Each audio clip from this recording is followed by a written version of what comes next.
wrong place at the wrong time.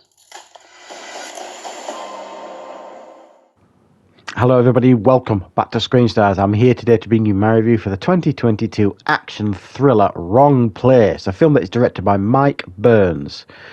And it stars Bruce Willis, Ashley Greene, Michael Cera and Texas Battle.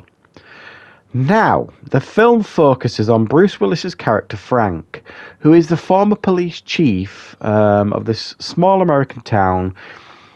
He has an accident a year previously, a car accident where his wife is killed.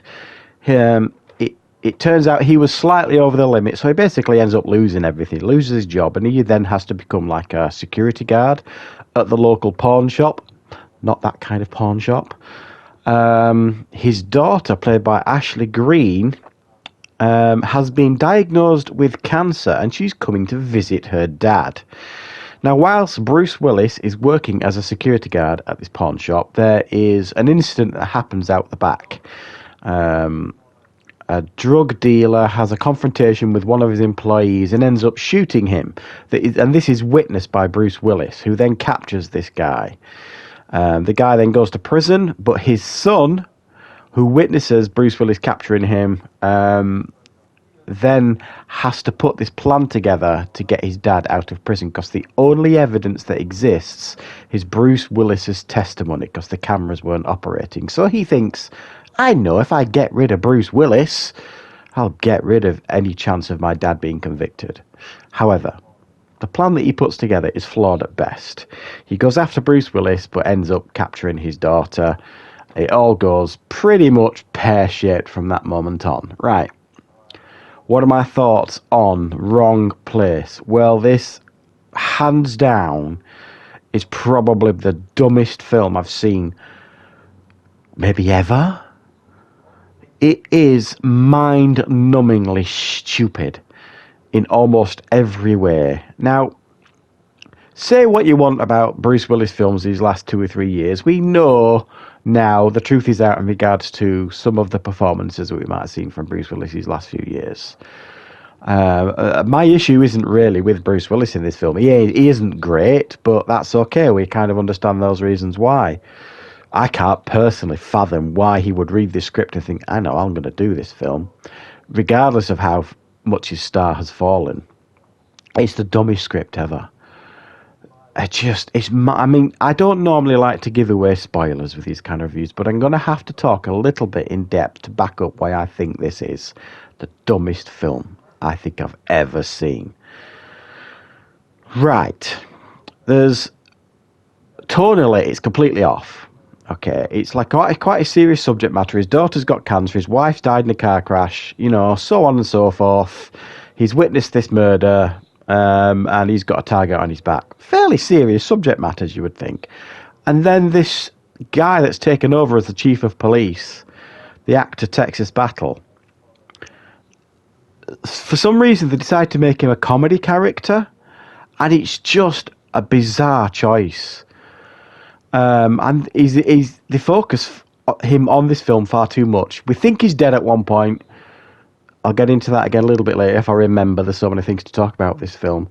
And you find him wandering around in the woods half dead, wisecracking.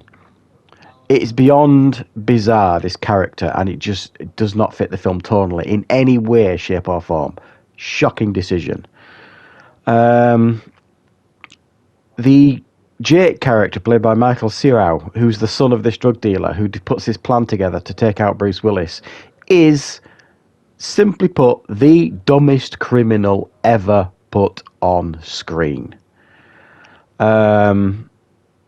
He goes to try and take out Bruce Willis for a start. He turns up at his cabin, and he thinks he's tagged his vehicle. So he turns up there, and it's not Bruce Willis, it's his daughter and her girlfriend. So he completely screws that up. He has a balaclava on. He leaves them, goes away to get rid of this chief of police type guy who's taken over the Bruce Willis role because he thinks he's killed him, which he hasn't, which is another stupid thing. He didn't check that it was dead. He comes back without his balaclava on. He comes back to these two women he's taken, and he doesn't have his balaclava on this time, and he's kind of like, "Oh, aren't they stupid?" I was just baffled by it. He was so stupid. The Ashley Greene character Chloe has got a cancer diagnosis, which adds no weight to the film at all. It's a pointless plot device. And it's laughable as well, because you see her charging through the woods like an Olympic athlete. She's had a cancer diagnosis for over a year now. I'm sure she's had some form of treatments. Now, I don't know about you guys, but most people that have cancer treatments, it does kind of affect them physically. And I'm not kidding, she's charging through this forest like she's going for a gold medal. Again, stupid. There's another scene in the film where this criminal confronts the Bruce Willis character with his daughter. He holds all the cards. He's got the gun to Bruce Willis's daughter's head. And Bruce Willis negotiates with this stupid man to let his daughter go, and then Bruce Willis will put his gun down. So he does. He lets the daughter go. And then Bruce Willis has an opportunity then to kill the man. But what does he do? He puts his gun down because he's a man of his word. And then in the same scene earlier, while he's confronted by this criminal, Bruce Willis does the age-old trick, you know, this brilliant trick where he says, "Ooh, what's that behind you?" And guess what the stupidest criminal in the world does? Looks behind him. So then Bruce Willis gets his gun pointed at him. It's like the script was written by a 6-year-old. No, sorry, that's not doing justice to 6-year-olds. 4-year-old.